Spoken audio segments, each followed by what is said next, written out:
nuk do t'ja këshilloja Iranit të bënte një sulm ndaj NATO-s. Forca, ne po shikojmë forcën e NATO-s vetëm nga Amerika, ende nuk është përfshirë NATO-ja.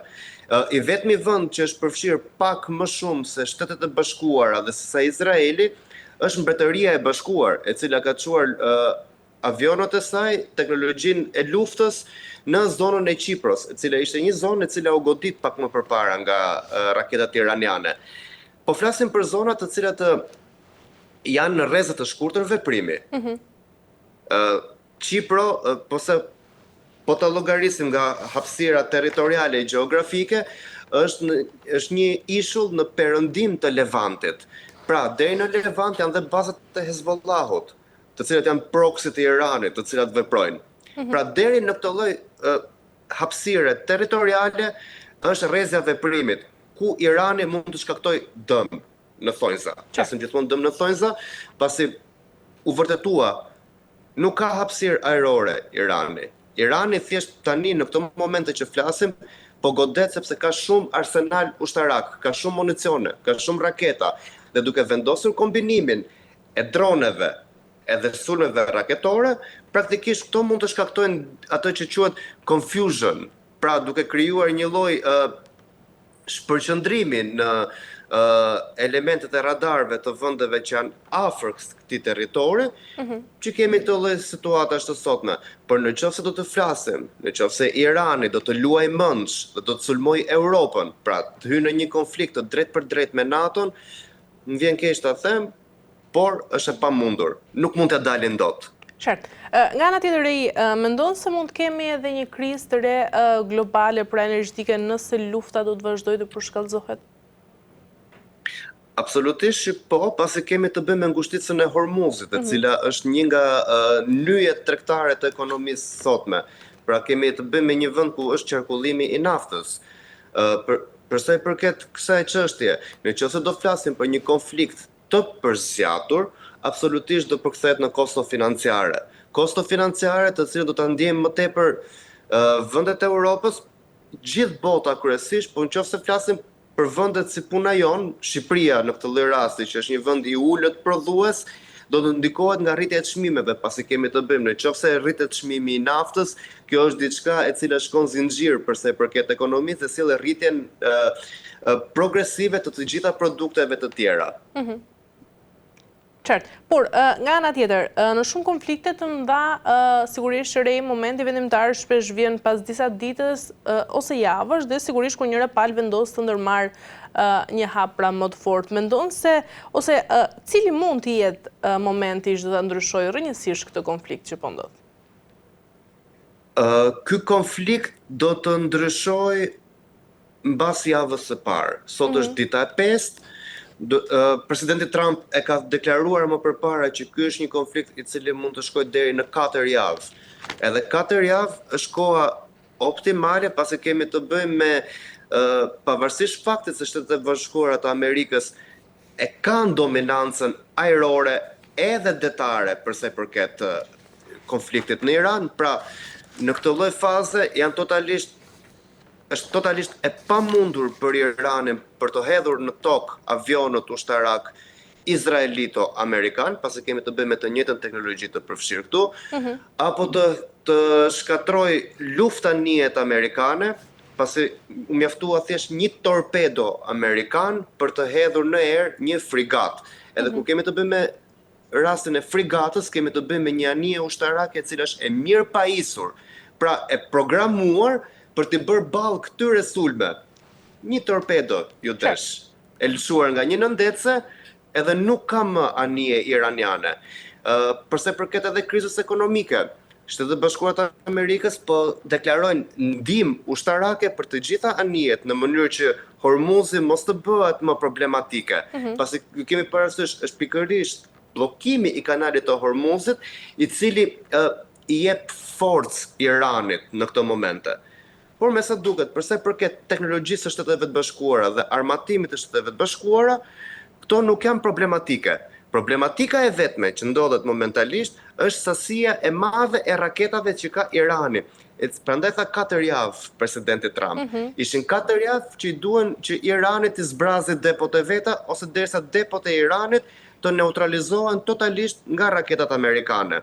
Pasi kemi parasysh, siç e tham pak më përpara, në momentin që ata zotrojnë hapësirën ajrore, nuk ka çfarë të ngrej Irani. Deri në momentin që vetë forcat e bashkuara të koalicionit SBA, Izrael, Britania e Madhe momentalisht, po ndoshta edhe NATO më vonë, normalisht nuk shikojnë ndonjë problematik që Irani mund të ngrihet dhe të bëhet në formë kërcënuese, përveç sulmeve tashi, sulmeve aktuale që kanë zhvilluar ndaj vendeve kryesisht flasim Arabinë Saudite, Emiratet e Bashkuara Arabe, që më tepër ngjajnë si sulme terroriste sesa si sulme të organizuara ushtarake. E qartë.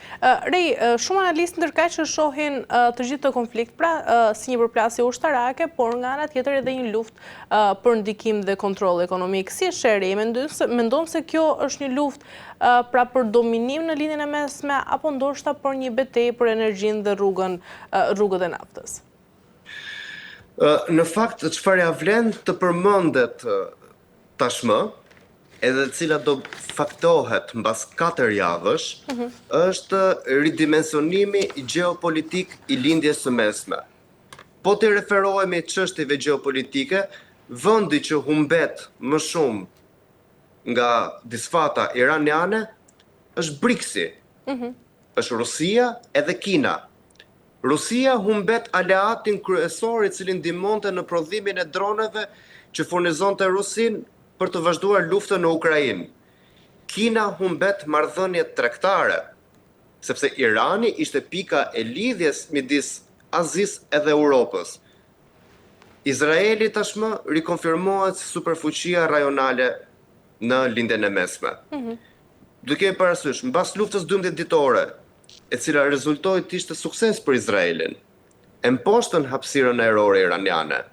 Dhe tashmë me përfshirjen e SBA-ve brenda konfliktit, në qoftë se do vazhdojmë me këtë lloj ritme të cilat janë tashmë, janë gjatë të bëra, pra me vrasjen e liderit suprem, pastaj keni parasysh diçka, lajmi i fundit që doli ishte që Irani për Izraelin ishte një Big Brother.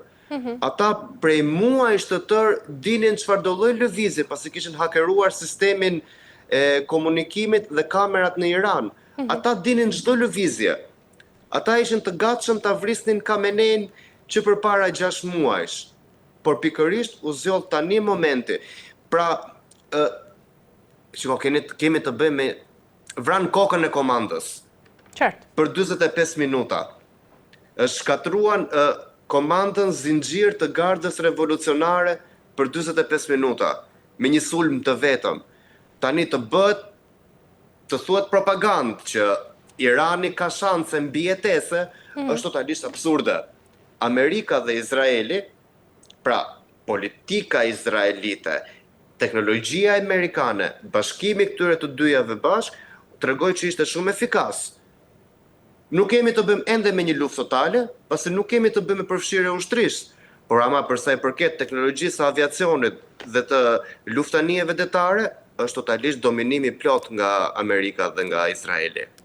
E qartë. Mirë, Rej, për ta mbyllur, ndërkaq një nga frikrat më të mëdha është sigurisht që një incident vetëm mund ta përshkallëzojë konfliktin në një nivel shumë më të rrezikshëm.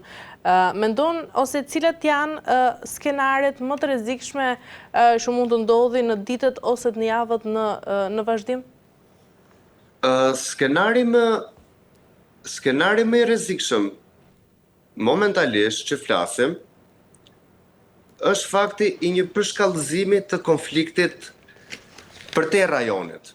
Pasi deri te rajoni jemi, pra është i përfshirë Libani, është i përfshirë Arabia Saudite, është i përfshirë Emiratet e Bashkuara Arabe, është i përfshirë Katari, Irani vetë si shtet, kemi rastin i cili është në perëndim të Iranit, ku janë forcat kurde, të cilat proklamohet se dhe ato kanë nisur një lloj ofensive ushtarake toksore për të rimarrë territoret e tyre.